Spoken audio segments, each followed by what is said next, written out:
How's it going, everyone? Sean here from Raw Technique Studios. I just want to talk to you guys about file management. When you're doing a lot of recording or mixing or mastering or just writing songs, whatever you're doing, it's important to make sure you manage your file system properly so you don't lose data if your computer crashes, so you know where everything is, where it's organized, and it's easy to get to. So let me just show you how I do it. I have several external hard drives. I don't keep any of my audio on my actual computer. I don't want to take up all the space from my actual computer.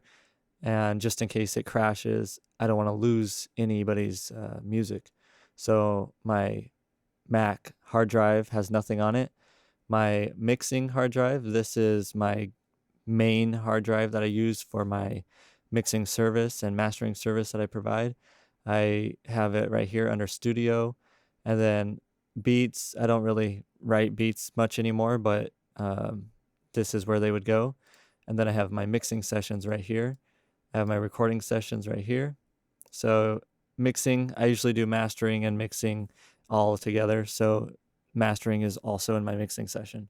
But when I used to record people, I would record them on here, and mixing, I do it in here. So the way I set it up is I just put either the name that their email is or their artist name or whatever it is that I could easily remember the person by. And then I usually, if I'm going to start a song, I put a yellow, and yellow means that they paid their invoice and I need to get to it.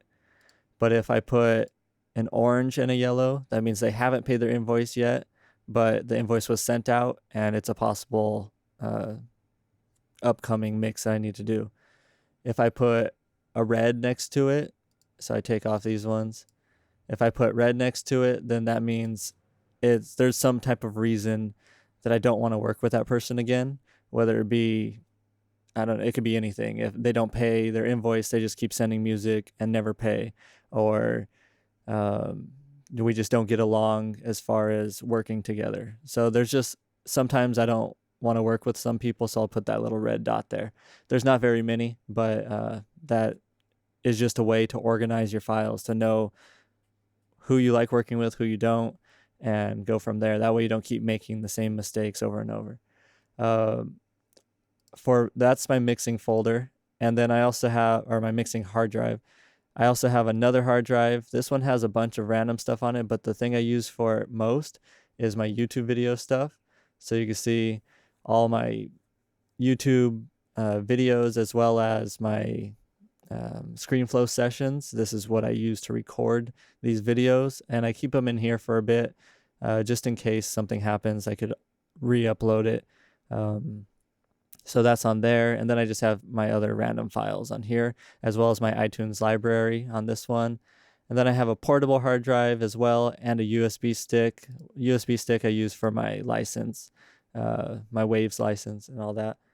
And then I have another USB stick that is not plugged into the computer at the time, but I just wanted to emphasize the importance of having an external hard drive over using your internal hard drive on your computer.